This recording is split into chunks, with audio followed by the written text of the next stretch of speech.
बांधलेले पाहिले दुःख त्याला जाहले येऊनी त्याने स्वतः बांधलेले सोडले येशूने मजला बंधमुक्त केले येशूने मजला बंधमुक्त केले दास होतो मी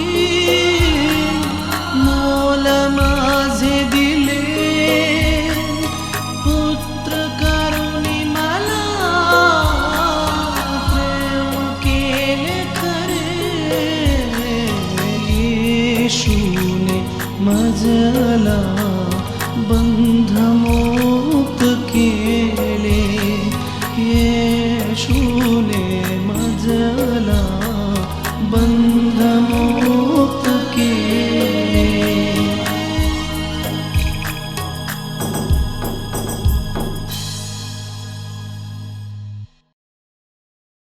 अबा खुदा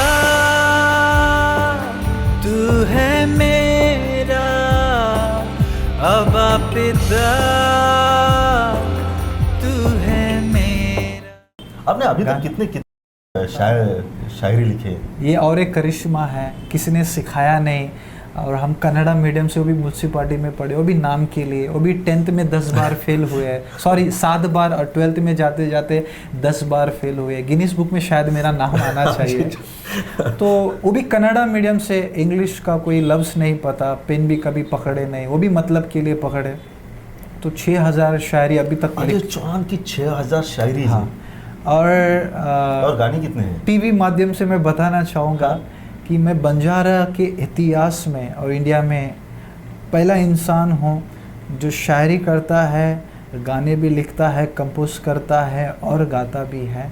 और बंजारा के इतिहास में पहला शख्स हूँ जो शेर व शायरी करता है और गाने लिखता है। और आपकी एक बात आप बहुत गर्व महसूस करते हैं कि दाऊद के बाद अगर कोई शायर है तो वो है अजय चौहान। क्यों ऐसा? इसलिए क्योंकि मैं बाइबल कई बार पढ़ा है। दाऊद यीशु के बाद अगर मैं किसी का दीवाना हूँ, जैसे मैं कह रहा था कि कोई लड़की का कोई के, मैं दाऊद के, यीशु के बाद दाऊद का सबसे बड़ा दीवाना हूँ। हर परिस्थिति में वो गाना लिखता था। उसने अपना कभी दर्द भी नहीं छुपाया, उसने कभी खुशी भी नहीं छुपाई। तो वो दीवाना था। और दीवानगी जाहिर करने के लिए सिर्फ स्टेज नहीं, स्टूडियो नहीं, एक दीवाना अपनी दीवानगी का जाहिर इश्क का फरमान, दीवानगी कहीं पे भी कर सकता है। अजय चौहान, आपके इतने सारे एल्बम्स पूरे दुनिया में फेमस है। जी। आपके गाने के तो रिंगटोन्स अभी भी कतार में, दुबई में बजते हैं, कोरिया में बजते हैं। तो अजय चौहान, ये गाने का जो अभिषेक है वो आपने कब फील किया कि परमेश्वर आपको ये गाना देना चाहता है? इस गाने के द्वारा परमेश्वर आपको पूरे महाराष्ट्र, इंडिया तक ले जाना चाहते हैं, वो क्या है? संगत काफ़ी बहुत मायना रखती है। बाइबल में भी यीशु मसीह ने, खुदा ने आदम के लिए हवा इसलिए बनाए कि वो संगति में रहे, और दोनों खुदा की संगति में, खुदा की संगति में भी रहना है और हाँ, एक दूसरे के। तो हमारे चर्च में 2 बहुत बड़े मशहूर सिंगर आराधना करते थे, तो उनको देखकर मैं आराधना किया करता था और उनके लिए कुछ गाने भी लिखे। फिर उनके लिए जो गाने लिखने के बाद फिर मैंने एक एल्बम में भाई जॉनी लीवर के लिए आदि में वचन था करके एल्बम था वो। तो उस जॉनी लीवर साहब के लिए मैंने शेर व शायरी लिखी। तो उस एल्बम का जब इनॉग्रेशन था तो उस वक्त कीर्ति सागटिया साहब मिल गए, जो जॉनी लीवर नहीं, उनको प्रभु में लाया गॉस्पेल देकर। तो उन्होंने कहा भाई अजय चौहान, जॉनी लीवर ने कहा ये अच्छे गाने लिखते हैं वगैरह। तो उन्होंने कहा मुझे गाने लिखना है ऐसा ऐसा। तो तब तक मैं 150-200 गाने लिख चुका था, लेकिन मेरी शायर की एक पहचान थी और मेरा पहला जज्बा जो जुनून था, मसीह में कोई शायर नहीं है। दाऊद के बाद मैंने कभी सुना नहीं, देखा नहीं। वो शायद मैं 1-2 देखे, लेकिन वो इतना ऊपर नहीं आए, अलग वजह हो सकती है। बट मैंने कहा मैं उसको इंडिया में मैं होना चाहता शायर बन हूँ, जाओगे। शायर बनना। तो तब तक काफ़ी 2000 शायरी लिख चुके थे और 100-150 गाने। तो कीर्ति सागठिया को सुना तो बोला क्या बात है, क्या बात है। तो कुछ गाने, मेरा दिल बने तेरा सिंहासन, ये अजय चौहान का गाना है। हाँ मैंने लिखा है, वो भी फ्यूनरल में, न्यू मुंबई में, मैयत में। मैंने क्या क्या हो गया था उस टाइम गाने लिखते हुए? मैं सीएसटी मैं कुलावा में रहता हूँ। लगभग 1.5 घंटे का फासला, मई का महीना था। और वो फासला तय करके मैं गया और फिर थाने से मुझे न्यू मुंबई, हमारे एक बंजारा भाई की सिस्टर की मैयत हो चुकी थी। तो थाने से न्यू मुंबई एरोली करके है वहाँ, हाँ एरोली रबाला 45-50 मिनट का वो फासला था। गर्मी में बहुत मैं पूरा लथपथ था पसीने से। और 45-50 मिनट के बाद मुझे चेयर पे बैठने का जगह मिला लोकल में, बस में, सॉरी। अच्छा। तब उस वक्त ट्रेन नहीं था। अच्छा। हाँ, ये 2002-03 की बात कर रहा हूँ अच्छा। मैं। तो जैसे बैठने के बाद मेरे पैर को, दिल को एक सुकून मिला। और जैसे बैठा, खिड़की में से एक ठंडी हवा मेरे बदन को लगा। जैसे हवा वो लगने के बाद तो अंदर से एक आवाज़ आई, तो तुरंत पवित्र आत्मा का एक थॉट मेरे अंदर है। बाइबल कहती है कि जो भी उत्तम वरदान है वो ऊपर से आते हैं। ऊपर से दे वगैरह वो किसी को कुछ नहीं। मेरे ख्याल से मैं गलत नहीं तो कुलिसियों में लिखा है। तो जैसे बैठने के बाद पैरों को सुकून मिला, तो मेरा दिल वैसे ही यीशु के लिए अगर सिंहासन बन जाए और वो इस दिल में बैठे तो यीशु बोले तो वैसे ही मैंने वो गाना लिख दिया। और ये कीर्ति भाई को मैंने सुनाया तुरंत। मैंने कंपोज किया था, बट उन्होंने अपने अंदाज में कुछ हारमोनियम लेके ऐसे करते करते क्रूस का बोझ के सारे गाने, जाग जरा दुल्हन, यीशु आ रहा है, वो मुंबई जब मैं 7 जगह पे बॉम्ब ब्लास्ट हुआ था तब ट्रेन में मैंने वो गाना लिखा था।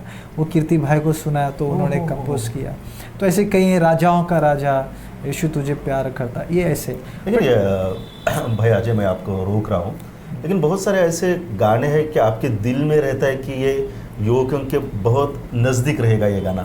लेकिन कई बार कुछ गाने सुनने के बाद कुछ लोग कहते हैं कि भाई अजय ये कैसा लिख दिया। एक अजय चौहान है जो ये गाना लिखता है कि मेरा दिल बने तेरा सिंहासन, अब्बा खुदा। लेकिन एक गाना है कि अपना भाई यीशु भाई, ये गाना का क्या सिलसिला है? ये क्यों ऐसे लफ्ज़ आपने लिखे? उसके पहले एक बात कहना चाहूँगा। हम जॉनी भाई के घर में बैठे थे। अच्छा। और एक मशहूर बॉलीवुड के राइटर आए हुए थे। अच्छा।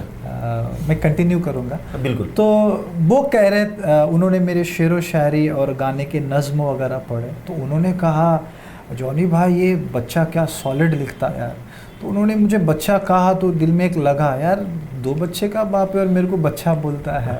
तो अंदर से एक ख्यालात आया मेरे अंदर, जो है जो वो रहता है जो अच्छों का बाप है, और जब वो बोलता है तो अच्छों की बोलती बंद हो जाती है, और उसका नाम है पवित्र आत्मा।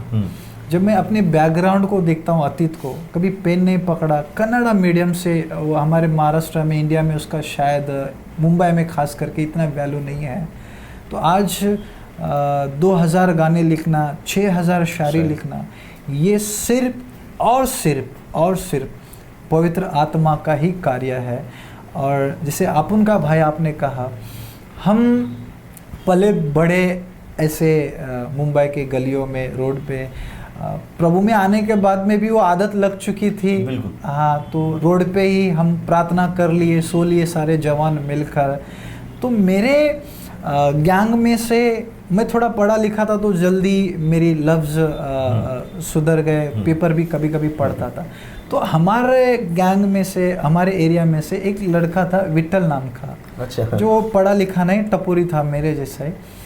तो एक दिन एक सिंगर साहब हमारे घर पे आए थे, मेरी पत्नी थे, हम 4-5 लोग। खाना खाने के बाद उसको कहा भाई आप दुआ कीजिए। अच्छा।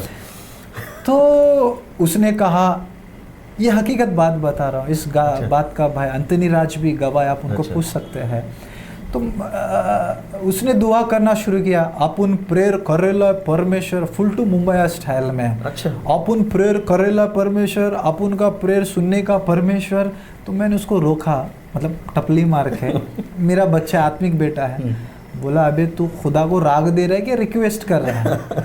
तो अंतनी साहब हंसने लग गए, मेरी पत्नी, हम लोग सब पेड़ पकड़ पकड़ के हंसने लग गए। और उसका मुंह छोटा हो गया, उसका बकायदा लैंग्वेज का प्रॉब्लम था, तो इंसल्ट हो गया, तो वो चुपचाप निकल ली है, सब चले गए। और अचानक मेरे अंदर से आवाज़ आई, क्या मैं इस लैंग्वेज को समझता नहीं? मैं ज़ुबान की भाषा नहीं, पवित्र आत्मा ने कहा मैं दिल की भाषा समझता। और तुरंत पवित्र आत्मा ने मुझे वो वाक्य याद दिलाया बाइबल का।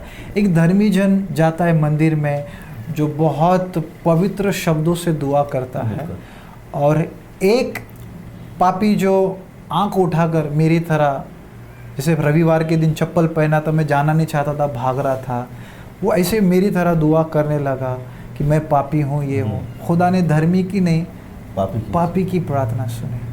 तो उस वक़्त मुझे ख्याल आया, शायद सारे लैंग्वेज में इंडिया के बाहर हर लैंग्वेज में गाना बना है, शायद अन्य भाषा में भी गाने बने हैं, लेकिन टपोरी भाषा में नहीं। और मैं कहना चाहूँगा टीवी के माध्यम से, ये गाना मैंने मसीहों के लिए नहीं लिखा है, खासकर उन जवान भाई जो गुंडागिरी में अपनी ज़िंदगी को तबाह कर रहे हैं। और मैं उनको कहना चाहता हूँ, बाकी सारे भाई लोग, जैसे हम गैंग में थे, एक बात तय था, रहेंगे तो भी मरेंगे, बाहर निकलेंगे तो भी मरेंगे। लेकिन बहुत अच्छी बात यीशु के बारे में मैं कहना चाहूँगा, चाहे वो संसद भवन हो या दुनिया का कोई भी जगह हो, मैं छाती ठोकर कहना चाहूँगा, यीशु ही सबसे अच्छा भाई है। भाई कहने का ये मतलब नहीं, अभी मैं भी आपको कह रहा हूँ भाई, इसका मतलब ये नहीं कि आप वो वाले भाई, आप मसीह भाई हैं, मेरे सगे भाई से भी बढ़कर है। जैसे यीशु ने भी कहा, जब किसी ने कहा कि आपके भाई बहन दरवाजे पे है, जब वो प्रचार करे, तो उन्होंने कहा जो मेरे पिता के वचन को सुनकर मानते वही असली मेरे भाई बहन है। तो यीशु मेरा बड़ा भाई है, जो उन गुंडे भाई जो अपनी ज़िंदगी को तबाह कर रहे, उनके लिए सूली पे जान दिया। और ये भाई वो है जो दूसरों को मारता नहीं है, उनके लिए मरता है, उनको बचाता है, उनकी ज़िंदगी को बर्बाद नहीं करता बल्कि आबाद करता है। और इस गाने के माध्यम से ही मेरे एक इंटरनेशनल सिंगर की छवि बनी, पहचान बनी। यूरोप कंट्री में मुझे गवाही देने का मौका मिला, मुंबई में रेडियो मिर्ची पे मुझे मौका मिला और कई लोगों ने सुना। आप इवन जेल में कहाँ, थैंक यू सो मच, आपने याद दिलाया मुझे। 16-17 जेल में गया हूँ और ये मुझे प्रिविलेज मिला कि लगभग 15-16 हज़ार कैदियों ने इस गाने को सुनकर गॉस्पल, अभी बस 2 हफ्ते पहले नागपुर जेल में मैं गया, 2,500 कैदियों ने इस गाने को सुना, सब नाच रहे थे और वो भी बोल रहे थे अपन का भाई ईसा मसीह और मुंबई का भाई अजय चौहान।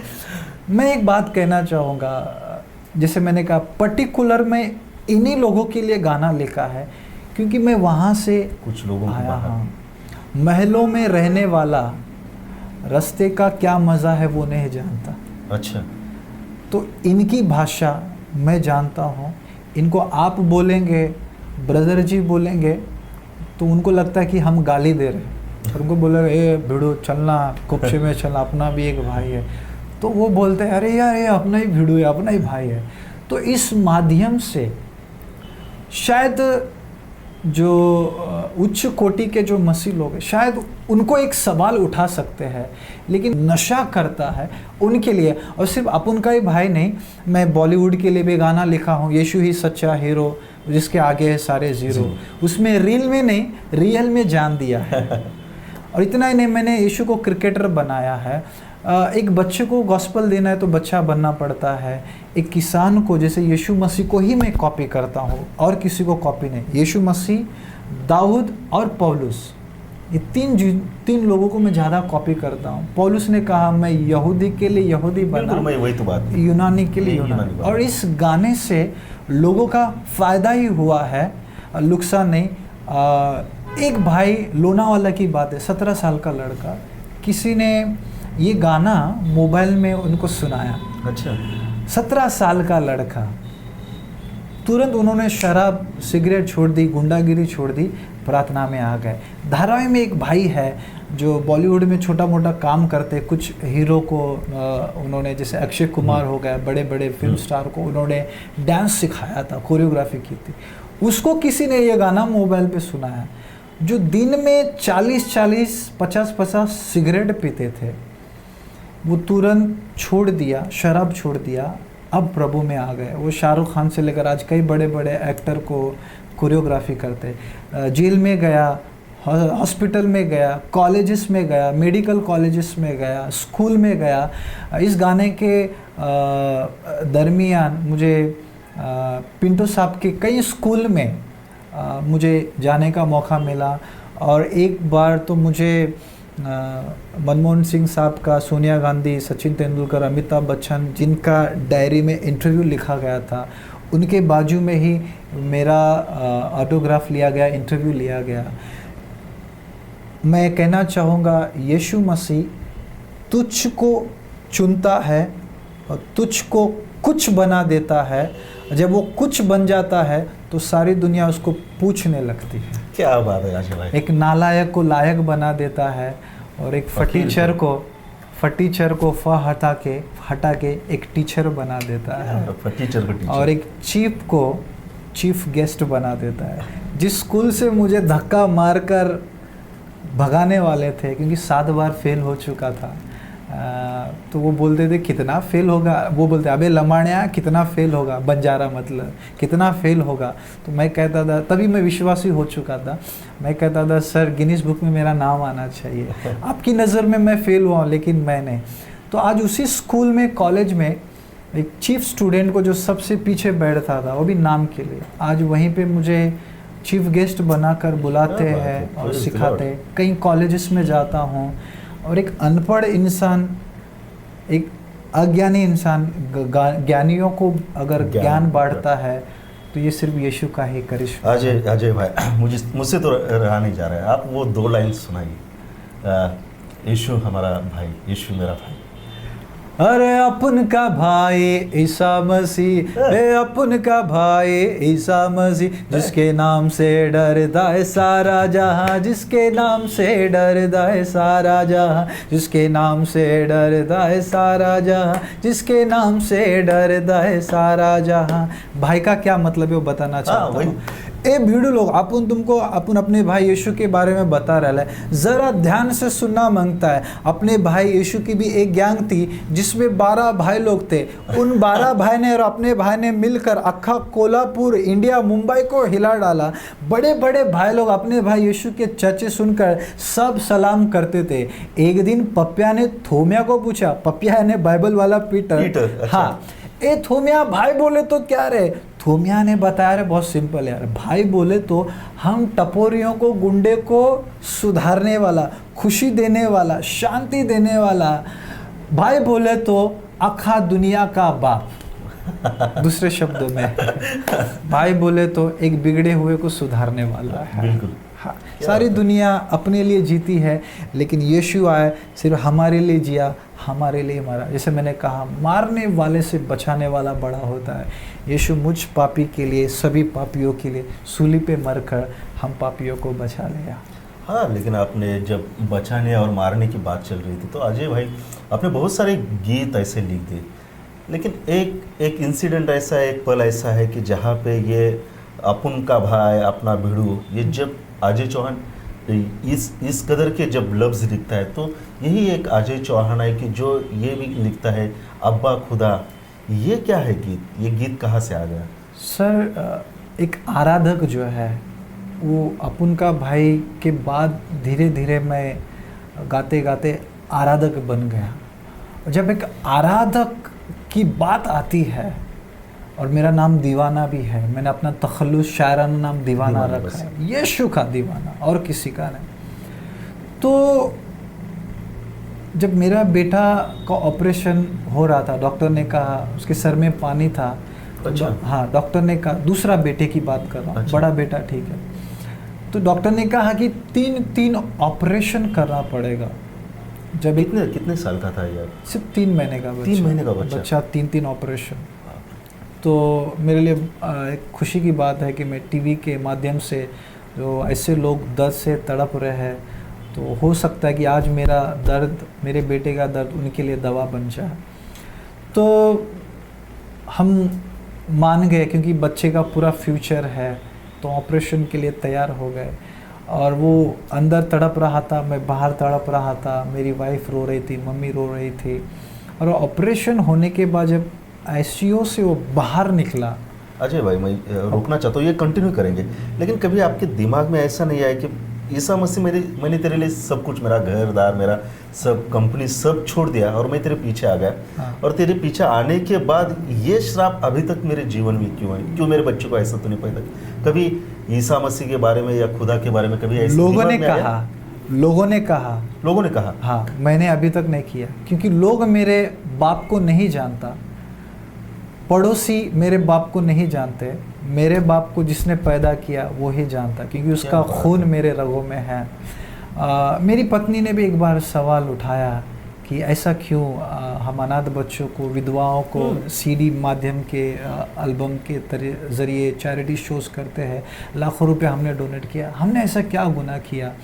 तो मैं कहना चाहता हूँ विश्वासी गणों को भी और बाकी जो नहीं विश्वास करते खुदा पर, उनको भी कहना चाहूँगा, एक होता है जब बच्चा होता है तो बाप का हाथ पकड़ के चलता है, क्योंकि बाप के कंधे और सहारे की ज़रूरत होता है। वही बच्चा जब बड़ा हो जाता है तो वो हाथ नहीं पकड़ता, तो बाप को बोलता है, पापा मैं तेरा कंधा बनना चाहता हूँ, मैं आपके बिजनेस को बढ़ाना चाहता हूँ। एक होता है कि हम खुदा पे यकीन करें, लेकिन ये मेरा प्रिविलेज है, खुदा मुझ पे यकीन करता है कि ये बच्चे का बाप तुझसे बेहतर और कोई नहीं हो सकता। अगर वो बच्चा, जब डॉक्टर ने कहा अबॉर्ट करना है, तो आसानी से हम अबॉर्ट कर सकते थे और किसी को पता भी नहीं चलता। जैसे मैंने कहा मैं एक आराधक हूँ, डॉक्टर ने कहा था आप कभी बाप नहीं बन सकते, तो खुदा ने जब 2 बेटे दिए, जब ये करिश्मा हो सकता है तो ये भी हो सकता है और ज़रूर होगा और हो चुका है। और खुदा अगर बुरा हो, मेरी वाइफ ने भी सवाल किया ऐसा क्यों, तो मैं मेरी पत्नी को कहा अगर खुदा भला नहीं होता, पहले ही बेटे के टाइम पे अगर ऐसा होता तो हम शायद विश्वास से हट जाते, कुड़कुड़ा सकते थे और यीशु को छोड़ सकते थे, लेकिन उस वक़्त विश्वास में मैं उतना मजबूत नहीं था। किसी ने कहा है, बड़े खुदा के खादिम ने, दास ने, खादिम यानी दास, खुदा अपना खुशी सबको देता है, अच्छा, अपना शांति सुकून सबको देता है, लेकिन अपना दर्द सिर्फ अपने बेटे को देता है। क्या बात है अजय भाई। तो जब दुनिया का उद्धार की ज़रूरत थी तो खुदा ने पूछा कौन जाएगा, तो यीशु ने कहा डैडी आपके लिए, कोल्हापुर और इंडिया दुनिया के पापों के लिए मैं सूली पे चढ़ने जानता हूँ तुम्हारा दर्द क्या है। हाँ, क्योंकि जब बच्चे को कुछ होता है ना, तो बाप के लिए एक एक पल वो, तो जब बच्चे का ऑपरेशन होने के बाद बच्चे को बाहर लाया गया और कितना घंटा तक चला ये ऑपरेशन? एक तो बच्चे को 12 से 14 घंटा भूखा प्यासा रखना पड़ा, बहुत सारा टेस्ट ये वो, फिर ऑपरेशन ये वो, तो वो 14-15 घंटा हमारे लिए हर पल एक एक महीना, एक एक साल के बराबर थे। और जब ऑपरेशन के बाद जब बाहर लाया गया तो बच्चा यहाँ से लेकर पैर तक ज़ख्मी था। जब मैंने उसको देखा तो मैंने आंखें बंद कर ली और मैंने कहा खुदा ये क्या मोड़ है। तो जैसे मैंने आंखें बंद की, क्रूस का वो नज़ारा यीशु का मेरे आँखों के सामने आया। जब उस क्रूस पे दोबारा मैंने यीशु को ज़ख्मी हालात पे देखा, तो यीशु के दर्द के आगे मेरा दर्द, मेरे बेटे का दर्द और मेरे बीवी का दर्द यीशु के दर्द के आगे एक बूंद के समान दिखाई दिया। और तब मैंने अपने आप से कहा अगर तू वाकई में दीवाना है तो एक दीवाना, एक आराधक हालात को देखकर आराधना नहीं करता, बल्कि हर हालात में खुदा को देखकर वो उसकी आराधना करता। अच्छे पल में BMW है, जेब में पैसा है, घर में अच्छा चल रहा है, तो उसमें दीवानगी बताने का, आराधना करने का कौन सी बड़ी बात है। अय्यूब के जीवन में भी वैसा हाँ, होता। वही बात है। शुक्रिया, मैं पवित्र आत्मा का धन्यवाद करता हूँ कि आपको ये बात कहने के लिए कहा। सारी दुनिया अय्यूब के बारे में प्रचार करती है, अब्राहम के बारे में प्रचार करती है, तो मेरा सवाल है दूसरा अब्राहम अय्यूब कौन बनेगा? तो मैं खुदा को भी कहना चाहता हूँ और दुनिया को भी कहना चाहता हूँ, खुदा मुझ पे यकीन रखता है। जैसे शैतान को कहा, कभी तूने देखा है अय्यूब को? इस पृथ्वी पे उससे धर्मी और नम्र इंसान और कोई नहीं है। क्या आपको ये यकीन है कल को खुदा मेरे बारे में और आपके बारे में कह सकता है? और मैं चाहता हूँ कि खुदा मेरे बारे में कहे। और मैंने सुना है, कहीं पढ़ा था, जब टीचर जो है 365 दिन पढ़ाती है, लेकिन जब इम्तहान का वक्त आता है वो खामोश रहती है, क्योंकि रिज़ल्ट का वक्त। नो टेस्ट नो टेस्टिमनी, बात है। No test no test. और जब ये टेस्ट आता है तो हम और भी बेस्ट बनने लगते हैं। और मैं समझता हूँ ये बेटा, हालांकि वो दर्द में है, इस गाने के दरमियान मैंने कई गवाहियाँ सुनी है, कुछ लोग कोमा में से बाहर आ गए। हॉस्पिटल के अंदर बना हुआ गाना, जो हॉस्पिटल के दरमियान जो दर्द से गुजर रहे हैं, वो उनके लिए दवा का काम कर रहा है।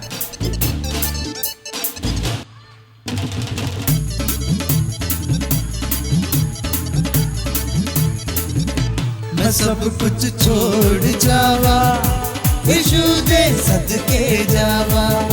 मैं सब कुछ छोड़ जावा, यीशु दे सदके जावा। ओ बल्ले ओ शावा शावा शावा, यीशु दा प्यार ओ मैनू चंगा लगदा। यीशु दा प्यार ओ मैनू चंगा लगदा। यीशु दा प्यार ओ मैनू चंगा लगदा। यीशु दा प्यार ओ मैनू सोहना लगदा।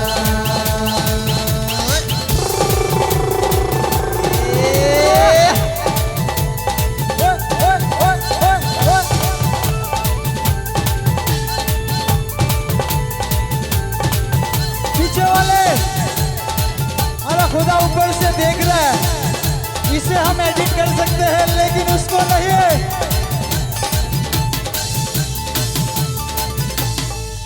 तेरे नाल मैनू जीना है, तेरे नाल मैनू मरना है। तेरे नाल मैनू जीना है, तेरे नाल मैनू मरना है। तेरे नाल मैनू जीना है, तेरे नाल मैनू मरना है। ओ बल्ले ओ शावा शावा शावा। यीशु दा प्यार ओ मैनू चंगा लगदा। यीशु दा प्यार ओ मैनू सोहना लगदा। यीशु दा प्यार ओ मैनू चंगा लगदा। यीशु दा प्यार ओ मैनू सोहना लगदा। मैनू सोहना लगदा, मैनू सोहना लगदा, मैनू चंगा लगदा, मैनू सोहना लगदा।